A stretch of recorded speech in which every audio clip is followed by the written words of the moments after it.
कई बार हम लोग सुनते हैं डीएनए 12 स्ट्रैंड्स का होता है। साइंटिस्ट जो हैं वो कहते हैं हाँ, हमारा डीएनए 12 स्ट्रैंड्स का है। फर्स्ट 8 स्ट्रैंड्स हमें पता है कि क्या है, पर बाकी के 4 स्ट्रैंड्स हैं, उनको गोस्ट डीएनए बोला जा रहा है। तो ना what is this ghost DNA? वो समझ ही नहीं पा रहे हैं कि ये 4 डीएनए है, स्ट्रैंड्स ऑफ डीएनए जो है, वो किस काम आता है।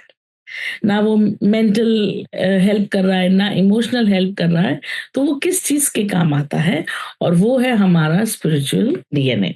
वो हमें स्पिरिचुअल लेवल पे काम आता है। तो आप बोलेंगे मैं पूजा पाठी हूँ, उसमें मुझे काम आएगा, और पूजा पाठी हूँ तो मैं स्पिरिचुअल हूँ? नहीं। जो स्पिरिचुअल इंसान होता है, वो सबसे पहले तो spirituality is not about God, है ना? Spirituality is about being evolved. एक अपने खुद के पैरों पे खड़ा होना, एक खुद का डिसीजन लेना, एक खुद के हिसाब से समझना क्या सही है क्या गलत है, एक नेगेटिव इन्फ्लुएंस में नहीं आना, एक रियलाइज करना कि सामने वाले अंदर के भी जीव है और उसे भी दर्द होता है। उससे भी ज्यादा बहुत ऐसी सत्य है जो हम कहते हैं ना, इतने सारे लोग इमोरल हैं। हम क्या बोल रहे हैं? सतयुग आएगा तो हर जगह खुशहाली छाएगी। तो खुशहाली कैसे छाती है कि अगर मैं किसी के ऊपर टॉर्चर करती हूं तो उसके जीवन में तो खुशहाली नहीं है, वो तो दुखी है। तो क्या सतयुग है? नहीं है। मैं ऐसे डिसीजन लूंगी कि मैं भी खुश और सामने वाले इंसान भी खुश, है ना? तो ऐसे बहुत सारे चेंजेस आएंगे। तो ये समझना, एक समझ जो मेरे अंदर होनी चाहिए कि मैं क्या चूज करूं, मैं किस तरह से अपना व्यवहार, वाणी, वर्तन चेंज करूं, या अपने आप ही चेंज हो जाएगा। जैसे ही हमारा स्पिरिचुअल डीएनए एक्टिवेट होता है, मेरा व्यवहार ऑटोमेटिकली चेंज होता है। मैं हमेशा यही सोचूंगी कि किस तरह से मैं बैलेंस रखूं, मैं भी खुश और दूसरे भी खुश। तो आप बोलेंगे मेरी मम्मी तो ऐसी है, वो हमेशा मेरे बारे में ही सोचती है और हमारे लिए इतना सब करती है। द क्वेश्चन इज, क्या वो खुद के बारे में सोच रही है?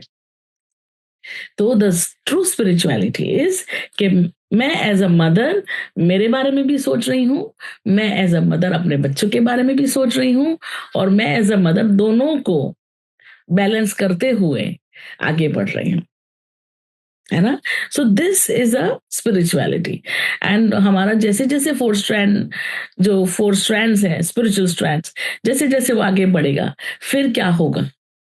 फिर मैं यहाँ बैठे बैठे आपके साथ बातें कर सकती हूँ बिना फोन के, और यहाँ बैठे बैठे कुछ मैनिफेस्ट कर सकती हूँ बिना कोई और चीजों के। ना ना चैंटिंग कर लिया, ना हमने चिट्ठियां बना ली, ना हमने ये कर लिया, ना तोड़े क्या, टोने टोटके कुछ नहीं। टोने टोटके सब भूल जाएंगे, क्यों? जरूरत ही नहीं पड़ेगी, है ना? तो यहाँ पे बैठे बैठे आराम से मैं अपने जीवन में एक अलग ही लेवल पे आगे बढ़ सकती हूँ, और किसी और का बुरा नहीं करने वाला एटीट्यूड से आगे, क्योंकि वो ऑप्शन ही नहीं होगा। हमें रियलाइज ही नहीं होगा कि मैं किसी को बुरा कर सकता हूँ, वो ऑप्शन अवेलेबल है। आप समझिए, क्योंकि सतयुग है। तो सतयुग का मतलब क्या है? द मोस्ट इंपॉर्टेंट, कि नर्क नहीं होगा। नर्क नहीं होगा मतलब तो हम रहेंगे स्वर्ग में ही। देर इज नो नर्क, राइट? तो जब नर्क नहीं है, तो अगर मैं कोई कुकर्म करूंगी तब तो मुझे नर्क में डाला जाएगा। तो ऐसा है कि कुकर्मियों को नर्क नहीं मिलेगा? ऐसा नहीं है, वो सब यहीं पे मिल जाएगा अभी अभी, जब तक पूर्णतः स्थापना नहीं हो जाती। इसका मतलब ये है कि जितने भी कुकर्मी हैं और जितने भी कलयुगी है, वो सबको फट फट फट फट फट फट डिलीट करते जाएंगे। आप अपनी आंखों से देखिएगा, अगले आने वाले 20-25 साल आपको बहुत ही एस्टोनिशमेंट लगेगा कि हमारी प्रेयर्स सुनी है किसी ने, कौन-सी प्रेयर? जिसमें हम बोल रहे थे कि ये इतना बुरा कैसे कोई कर सकता है? भगवान इसको सद्बुद्धि दे दो। भगवान इसको थोड़ा-सा एक तमाचा मारो ताकि इसे पता चले कि दर्द किसे कहते हैं। ऐसा नहीं है कि सिर्फ 2-4 लोग अपने हिसाब से देश चलाए, दुनिया चलाए और हम यहाँ पर गरीबों की तरह ना हमको कोई पूछने वाला नहीं वालों एटीट्यूड की तरह हम ऐसे ही मर जाएँ। सभी की प्रेयर्स आंसर हो रही है। ये है सतयुग। और हाँ, हम सतयुग में धीरे-धीरे जैसे-जैसे इवॉल्व होंगे, ये अभी फर्स्ट फेज़ ऑफ सतयुग है।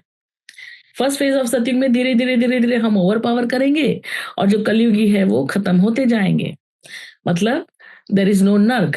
फिर नेक्स्ट जो जनरेशन है उसकी न जनरेशन नेक्स्ट है।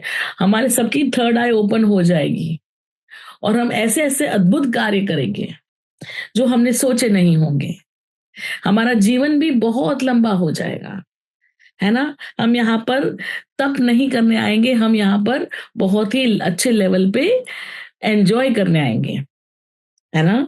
तो हमारा जो दुनिया जिसका नाम है एक लर्निंग लेसन वो होगा एक वैसा दुनिया जिसमें हम एन्जॉय करने आएँगे, है ना? स्पिरिचुअली बहुत सारे लोगों को ये रियलाइज़ेशन है कि mother earth is a place of learning lessons.